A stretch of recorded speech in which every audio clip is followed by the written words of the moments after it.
DSC preparation కి మిగిలిన తక్కువ సమయాన్ని డిఎస్సి 2024 యాప్ లేదా DSC2024.com తో జాబ్ ని సాధించండి.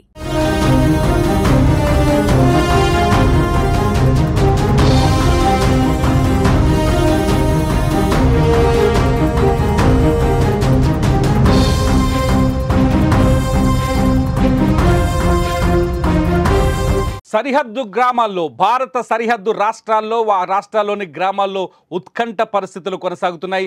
సరిహద్దు వెంట టెన్షన్ వాతావరణం కనిపిస్తోంది. చీకటి పడే కొద్దీ అక్కడి ప్రజల్లో భయం కనిపిస్తోంది. ఈ రాత్రికి మళ్ళీ యుద్ధం జరుగుతుందనే ఆందోళన కనిపిస్తోంది. ఈ రాత్రికి మళ్ళీ పాకిస్తాన్ విరుచుకుపడుతుందా? పాకిస్తాన్పై దాడులకు భారత్ రెడీ అవుతుందా? సరిహద్దుల్లో మళ్ళీ యుద్ధం జరిగే అవకాశం కనిపిస్తుందా? ఈ సిచ్యువేషన్ చూస్తే అదే నిజమనే పరిస్థితి కనిపిస్తోంది. ఎందుకంటే ఉదయం నుంచి పాకిస్తాన్ వరుసగా కాల్పులు జరుపుతూనే ఉంది. మీరు విజువల్స్లో చూడొచ్చు. పాకిస్తాన్ సైన్యం జరుపుతున్న కాల్పుల్లో సరిహద్దు గ్రామాల్లో ఇళ్ళు అలాగే షాపులు ధ్వంసమైన విజువల్స్ మనకు వీడియోలో కనిపిస్తున్నాయి. చాలా స్పష్టంగా చాలా చోట్ల ఇళ్ళు నేల కోల్పోయిన విజువల్స్ కనిపిస్తున్నాయి. మొత్తానికి పాకిస్తాన్ నిరంతరంగా అక్కడి నుంచి షెల్లింగ్ చేస్తూనే ఉంది, కాల్పులు జరుపుతూనే ఉంది. మోటార్లతో జరుపుతున్న కాల్పుల్లో పాకిస్తాన్ సరిహద్దు గ్రామాల్లో ఇంకా హింస కనిపిస్తుంది. అయితే ఇప్పటివరకు ఆస్తి నష్టం కొంత కనిపించినప్పటికీ ఎక్కడ ప్రాణ నష్టం ఉన్నట్టుగా కనిపించట్లేదు. చాలా చోట్ల సీసీ కెమెరాలు, అక్కడ గ్రామాల్లో ఏర్పాటు చేసిన సీసీ కెమెరాలు కూడా విజువల్స్ నమోదయ్యాయి. మనం స్క్రీన్ మీద చూడొచ్చు. ఒక కారు ఉన్న చోట ఒక మోటార్ వచ్చి పడ్డప్పుడు ఎలా పేలిందో మనం చూడొచ్చు. ఇదంతా చూస్తుంటే ఈ రాత్రికి మళ్ళీ ఏదో జరగబోతుందనే టెన్షన్ కనిపిస్తుంది. ఇదిలా ఉంటే సరిహద్దు ప్రాంతాలైన రాష్ట్రాలైన జమ్మూ కాశ్మీర్, అలాగే హిమాచల్ ప్రదేశ్, పంజాబ్, అలాగే గుజరాత్, దీంతో పాటు ఢిల్లీ కూడా అలర్ట్ అయింది. ఈ 4 రాష్ట్రాల ప్రభుత్వాలు ఎప్పటికప్పుడు అక్కడ సమీక్షలు నిర్వహిస్తున్నాయి. తాజాగా సమీక్షలు నిర్వహించిన తర్వాత అక్కడి ప్రభుత్వాలు ప్రజల్లో భయాన్ని తొలగించే ప్రయత్నం చేస్తున్నాయి. పంజాబ్లో అయితే అక్కడి ప్రజలు ఒక అడుగు ముందుకేసి భవిష్యత్తుకు కావాల్సిన సరుకులని ముందుగానే స్టాక్ చేస్తున్నారు. కిరాణా షాపుల ముందు, డిపార్ట్మెంటల్ స్టోర్ల ముందు క్యూ కట్టి సరుకులు తెచ్చుకుంటారు. అయితే ప్రజలు భయపడాల్సిన అవసరం లేదంటూ పంజాబ్ ముఖ్యమంత్రి భగవంత్ మాన్ చాలా స్పష్టంగా ప్రజల్ని రిక్వెస్ట్ చేస్తున్నారు. దయచేసి భయాందోళన చెందాల్సిన అవసరం లేదు. పాకిస్తాన్ని తిప్పికొట్టే శక్తి భారత సైన్యానికి ఉంది.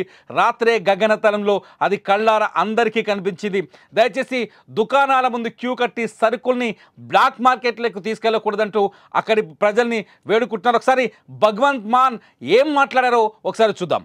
एक होर बहुत बड़ा फैसला होया जी कि जेड़े बॉर्डर ते नाल लगदे एरिया दे मिनिस्टर ने, जिवें पठानकोट तो कटारू चक जी ने, कुलदीप धालीवाल साहब, लालजीत भुल्लर,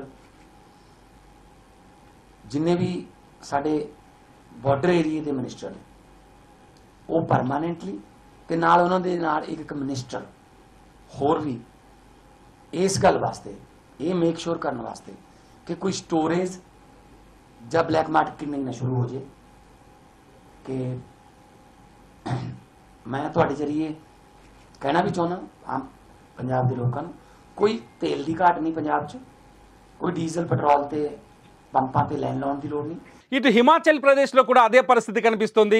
అక్కడ ఎక్కువగా హిమాచల్ ప్రదేశ్ పూర్తిగా కొండ ప్రాంతం కావడంతో ఉగ్రవాద ముప్పు ఎక్కువగా ఉందని చెప్పేసి హిమాచల్ ప్రదేశ్ ప్రభుత్వం కూడా భావిస్తుంది. హిమాచల్ ప్రదేశ్లో శాంతి భద్రతలు అలాగే ప్రజలకు కావాల్సిన ధైర్యాన్ని చెప్పేందుకు అక్కడి ప్రభుత్వం ఇవాళ కీలక సమావేశం నిర్వహించింది. హిమాచల్ ప్రదేశ్లో అన్ని పరిస్థితులు తమ అధీనంలో ఉన్నాయని, ఎటువంటి స్థితినైనా ఎదుర్కోగలిగే శక్తి తమకుందంటూ హిమాచల్ ప్రదేశ్ ముఖ్యమంత్రి సుఖ్విందర్ సింగ్ మాట్లాడారు. ఒకసారి ఆయన మాటలు విందాం. अधिकारियों से और सभी प्रदेश के जिलाधीशों से, एसपी से बैठक हुई.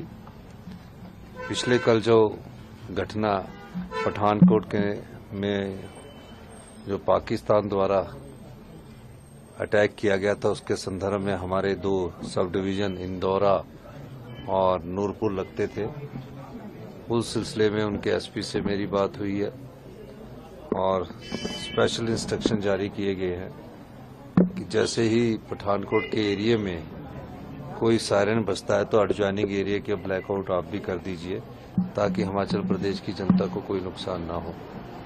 पूरे प्रदेश की फीडबैक लेने के बाद हमने फैसला किया है कि जैसे जैसे भारत सरकार की दिशा निर्देश आते जाएंगे और जो डिजास्टर से रिलेटेड भी दिशा निर्देश आएंगे उनको अमली जामा पहनाया जाएगा। पर किसी भी प्रकार का पैनिक होने की जरूरत नहीं है, लेकिन हमें अपनी सुरक्षा का भी ध्यान रखना है। ఇటు మహారాష్ట్రలో కూడా ప్రభుత్వం అప్రమత్తంగా ఉంది। అక్కడ మనకు అరేబియా సముద్ర సరిహద్దు ఉంది। మహారాష్ట్రలో అరేబియా సముద్రంలో నావికా దళం కీలకమైన స్థావరం మహారాష్ట్రలో ఉంది। అట్ ది సేమ్ టైం మహారాష్ట్రలో ముష్కర మూకకు సంబంధించిన ఆనవాళ్లు కూడా అనేకం ఉన్నాయి। ఇక్కడ స్లీపర్ సెల్స్ కూడా ఉండే ప్రమాదం ఉందని చెప్పేసి మహారాష్ట్ర ప్రభుత్వం కూడా భావిస్తుంది। మహారాష్ట్రలో పరిస్థితులని అలాగే ఇంటెలిజెన్స్ అందిస్తున్న సమాచారాన్ని ఎప్పటికప్పుడు అంచనా వేస్తూ మహా సర్కార్ కూడా ఇవాళ కీలకమైన సమావేశాన్ని నిర్వహించింది। ఏ క్షణం ఏదైనా జరగొచ్చు, ఏ దాడైనా జరగొచ్చు అని మహాప్రభుత్వం కూడా ఒక అలర్ట్ని జారీ చేసింది। మహారాష్ట్రలో అన్ని ప్రాంతాల్లో సెక్యూరిటీని సెక్యూరిటీని అలర్ట్ చేశామని, అప్రమత్తం చేశామని మహారాష్ట్ర ముఖ్యమంత్రి దేవేంద్ర ఫడ్నవీస్ చెప్పారు। ఒకసారి ఆయన మాటలు విందాం। अभी चाहे वो पुलिस हो, चाहे कोस्ट गार्ड हो, चाहे नेवी हो, सारे लोग अलर्ट मोड पर है। रेगुलर एक्सरसाइजेस चलती है, उसके एसओपीज तय है, उसके अनुसार जो आपके वॉरबुक होते हैं उसके अनुसार जो भी चीजें करनी जरूरी है वो सारी चीजें हमने की है। अभी इसके बाद एक हमारे इंटरनल सिक्योरिटी के दृष्टि से भी हम लोग एक जायजा लेने वाले हैं। एक मीटिंग भी हम लोगों ने बुलाई हुई है, तो हम लोग पूरे अलर्ट मोड पर हैं। ఇటు ఢిల్లీలో దేశ రాజధాని ఢిల్లీలో కూడా కీలక అలర్ట్ ఆదేశాలు జారీ చేశారు। ఢిల్లీలో ఏ క్షణమైనా ఎటువంటి ఉత్పాతానికైనా పాక్ పాల్పడే అవకాశం ఉందని ఈ తీవ్రమైన ఆదేశాలు జారీ చేశారు। ఎట్ ది సేమ్ టైం ఢిల్లీలో ఒకవేళ యుద్ధ వాతావరణం ఏర్పడితే ఏం చేయాలో ఇప్పటికే మాక్ డ్రిల్స్ ద్వారా అక్కడి ప్రజల్ని, అక్కడ పోలీసు బలగాల్ని అలర్ట్ చేశాయి। ఉదయం నుంచి మాక్ డ్రిల్స్ని ప్రాక్టీస్ చేశాయి। అంతేకాదు ఢిల్లీలో సైరన్లను కూడా కీలకమైన ప్రదేశాల్లో సైరన్లను కూడా ఏర్పాటు చేసింది అక్కడ ప్రభుత్వం। ఏ క్షణమైనా వైమానిక దాడి జరిగితే, ఒకవేళ ఈ రాత్రికి పాకిస్తాన్ వైమానిక దాడులకు పాల్పడితే అక్కడి ప్రజలు ఎలా ఉండాలి, ఎలా సేఫ్గా ఉండాలి, అలారం వినిపించినప్పుడు ఏం చేయాలి, సైరన్ వినిపించినప్పుడు ఎటువంటి జాగ్రత్తలు పాటించాలనే విషయాన్ని ప్రజలకు అర్థమయ్యేలా చెప్పారు ఢిల్లీ ప్రభుత్వం। ఢిల్లీ మంత్రి పర్వేష్ వర్మ ఈ వ్యవహారాలన్నింటినీ దగ్గర నుండి పరిశీలిస్తున్నారు। పర్వేష్ వర్మ ఒకసారి ఏం మాట్లాడారో చూద్దాం। सायरन लगाने शुरू किए हैं। दिल्ली में जितनी भी ऊंची बिल्डिंग है उसके ऊपर में सायरन लगेंगे। ये सायरन की रेंज 8 किलोमीटर रेडियस की है। ऐसे दिल्ली में आज रात से ही 40 से 50 और सायरन हाई राइज बिल्डिंग में, ऊंची बिल्डिंगों में लगने शुरू होंगे। और ऐसे आपातकाल की स्थिति में हम इसको चलाएंगे और ये एक ही कमांड सेंटर से हम इसको चला सकते हैं। अगर हमें किसी पर्टिकुलर डिस्ट्रिक्ट का चलाना है, पर्टिकुलर एरिया का चलाना है या पूरे दिल्ली का चलाना है तो इसको कंट्रोल किया जा सकता है। 5 मिनट के करीब में सायरन बजा करेगा कोई भी ऐसी स्थिति आती है। और ये सायरन हमारे कमांड सेंटर से जीएसएम पे, एचएफ पर और ब्लैकआउट की स्थिति में भी हम इसको काम में लेके आ पाएंगे। प्रवीण जी, क्या इसके लिए कोई मुख्यालय होगा या आप? ఇదిలా ఉంటే ఉదయం నుంచి దేశ రాజధాని ఢిల్లీలో కేంద్ర ప్రభుత్వం అలాగే రాజ్నాథ్ సింగ్, కేంద్ర రక్షణ శాఖ మంత్రి రాజ్నాథ్ సింగ్ కీలక సమావేశాలు నిర్వహించారు। ఈ సమావేశాల్లో ఆర్మీ త్రివిధ దళాల అధిపతులతో కూడా ఆయన భేటీ తర్వాత ఒక కీలక నిర్ణయం ప్రకటించింది కేంద్ర ప్రభుత్వం। ఆర్మీ చీఫ్ ఉపేంద్ర ద్వివేదికి అదనపు అధికారాలను కేటాయించింది కేంద్ర ప్రభుత్వం। ఎవరైనా రిజర్వ్ ఆర్మీ కావచ్చు, అలాగే టెరిటోరియల్ ఆర్మీని వెంటనే తన పిలిపించుకునే అధికారాల్ని కేంద్ర ఆర్మీ కమాండ్ అధినేతకు అప్పజెప్పింది। దీంతో ఈ రోజు రాత్రికి ఏదైనా సంఘటన జరిగే అవకాశం ఉన్నట్టుగా అర్థమవుతోంది।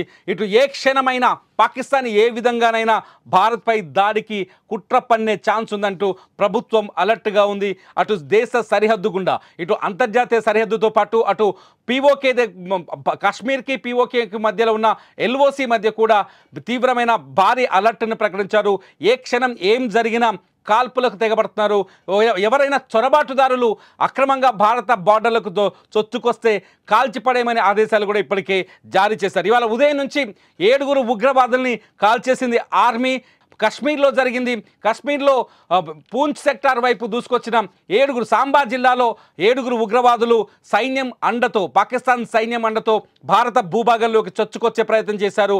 ఆ 7 కాల్చిపరేసింది భారత సైన్యం. ఈ నేపథ్యంలో పాకిస్తాన్ మధ్య ఈ రోజు రాత్రి కూడా ఏదైనా యుద్ధ వాతావరణం కనిపిస్తుంది. ఈ రోజు రాత్రి కూడా ఏదైనా సంఘటన జరగవచ్చని అర్థమవుతుంది. ప్రస్తుతానికైతే ఉద్రిక్తతలు కంట్రోల్కి రాలేదు.